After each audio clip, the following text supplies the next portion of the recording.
I see him all where he's posting his liquor. You know, he's doing his thing. I even know this game. Look, that 50 Cent Meech he did. Yeah.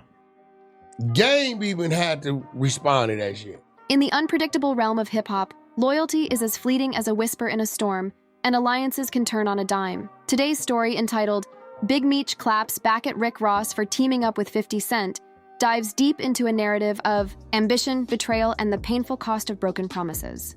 This saga, layered with dramatic twists and gut-wrenching turns, not only redefines the dynamics among some of the industry's biggest names, but also forces us to question what loyalty really means when money, power, and personal ambition are all on the line. Because I don't think that it matters who's making more money. I think it matters the terms of the relationship, how you get involved in it, right? Because I think friendship is the strongest form of a relationship. Mm-hmm. After spending many long years behind bars, Big Meech emerged into the light of freedom, carrying with him a legacy built on both myth and notoriety. His release wasn't just about reuniting with the outside world. It was heralded as a new beginning for the Black Mafia family legacy. Fans, critics, and industry insiders alike buzzed with anticipation, expecting a comeback that would shake the foundations of hip-hop. I was like, oh, what is Snoop doing that? Like that, because I'm just flashing through at different points in the Olympics. So certain parts of the Olympics that don't really have me excited. Big Meech's return was painted as a phoenix-like rise from the ashes, a moment where the past met the present in a spectacular collision of hope, grit, and unyielding determination. Yet, as the world celebrated his newfound freedom, it soon became clear that the path ahead was littered with challenges that would test every ounce of his resolve. Barely had the dust settled from his release when Big Meech made a bold move that would send shockwaves throughout the industry. He chose to team up with Rick Ross. You know, that's why you have friends since first grade, and people place standards. You know what you should ask a person? You should ask them where that concept of a relationship is coming from. At first glance, this decision appeared to be a masterstroke. Ross, known for his larger-than-life persona and his past tributes to Meech's legacy, welcomed him back with public declarations of support and whispered promises of collaborative ventures that could revive the fading embers of the BMF legend. In a world where every handshake can be a double-edged sword, Rick Ross's embrace seemed sincere, a beacon of hope that could bridge the gap between Meech's troubled past and a potentially glorious future. However, as time unfolded, subtle. Because if the concept is coming from tradition, then it may not naturally match up with the way we live right now. We live in non-traditional times. This is modern time. Hints and murmurs began to reveal that this alliance might not be as straightforward as it seemed. Beneath the surface of mutual admiration lay a current of self-interest and strategic maneuvering, setting the stage for an inevitable collision course. While the partnership with Rick Ross was being touted as a new chapter, another story was brewing behind the scenes, a story of estrangement and silent resentment. For years, 50 Cent had been the force behind bringing the saga of the Black Mafia family to the mainstream, immortalizing its highs and lows on his widely viewed television series. His involvement wasn't just a professional venture.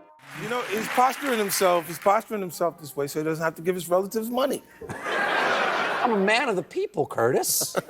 It was a deeply personal commitment that endeared him to millions of fans. But as Big Meech began to lean on Rick Ross for support, the once solid bond between him and 50 Cent began to show dangerous signs of strain. Disagreements over strategy, conflicting visions, and the inevitable clash of egos created a rift that seemed impossible to mend. Each public remark and social media post from 50 Cent grew increasingly barbed, hinting at a betrayal that went far beyond simple business differences. I haven't forgotten my humble roots on a dirt road in South Carolina. That's a good time to remember when your family's asking you. You're like, no, I was on a dirt road. How much do you want? The story quickly escalated into a bitter contest of wills, where every statement became a veiled accusation, and every silence, a stinging indictment of lost loyalty. At the heart of the unfolding drama was the much-anticipated Welcome Home concert, a grand event that was supposed to serve as a triumphant reintroduction for Big Meech. Advertised as the comeback event of the decade, it promised to draw massive crowds and re-establish Meech's iconic status within the hip-hop community. The excitement was palpable, tickets flew off the virtual shelves, and the event was touted as the definitive celebration of a legendary return. However, in a twist that no one saw coming, the concert was abruptly canceled just hours before it was set to begin. Official statements cited vague, unforeseen circumstances, but industry insiders and well-placed sources whispered about deeper issues: organizational chaos, last-minute disputes, and a palpable tension among the key players. The cancellation was not merely a logistical failure. I took him to, because I was tied up on the day, I took him to like the Sugar Factory. Is that a strip club?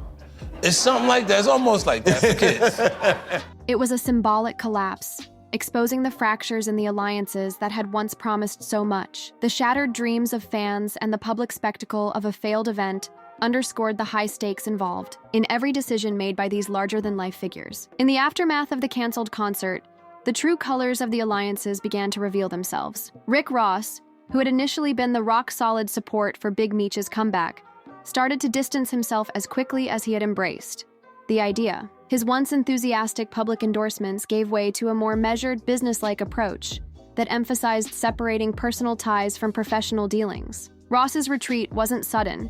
It was a calculated move designed to protect his own interests and his hard-earned reputation. In public statements that were cool, precise, and unmistakably final, Ross declared that in the world of hip-hop, business always comes first. This pivot not only shattered the initial image of unwavering support, but also deepened the sense of betrayal felt by Big Meech. For fans who had placed their hopes on this reunion, But it's it got all of the candy, all of the colors. Oh, it's a candy store. Okay. Yeah. Oh, all right. They got food. Even that's confusing, the candy store thing, yeah. it was a bitter reminder that in this cutthroat game, alliances are often as transient as they are treacherous. No story of betrayal in the hip-hop world would be complete without the explosive reaction from 50 Cent, a man known for his unyielding stance on loyalty and his penchant for public call-outs. As the fallout from the canceled concert and shifting alliances grew louder, 50 Cent made his sentiments abundantly clear through a series of biting social media posts. With each tweet and every carefully worded message, he delivered a verbal blow that resonated across the industry. His retorts were not just criticisms, they were a declaration of principles, a reminder that betrayal, no matter how cleverly masked, will always be met with severe repercussions. 50 Cent's reaction wasn't just about airing grievances. It was a calculated effort to reclaim his narrative and to assert that the true measure of loyalty is found in actions, not empty promises. His public display of disdain for what he perceived as Big Meech's betrayal served as a stark warning to anyone who might consider flipping alliances. It's not one of those things that you play. Like, you can play basketball, football, but you don't want to play boxing. Yeah, but I do, well, and also I never looked like that. So how did you get into boxing? For personal gain. In doing so, he reasserted his position as a guardian of the old-school codes of honor in an increasingly chaotic industry. Amid the raging storm of betrayal and shifting allegiances, one young figure found himself painfully caught in the crossfire: Lil Meech, the son of Big Meech. From an early age, Lil Meech had been groomed to carry on the family's legacy, a legacy defined by both triumph and controversy. Yet, as the feud deepened and the public spectacle intensified, the weight of expectation proved overwhelming. Caught between his father's turbulent past and the unforgiving reality of modern hip-hop, Lil Meech struggled to find his footing. His attempts to serve as a mediator between his father and 50 Cent only added to the complexity of the situation, leaving him with an impossible choice: uphold the family legacy or forge a new path free of old grudges. His every word, every public appearance was scrutinized as fans and critics alike tried to decode whether he was a loyal scion or a pawn in a larger, more ruthless game.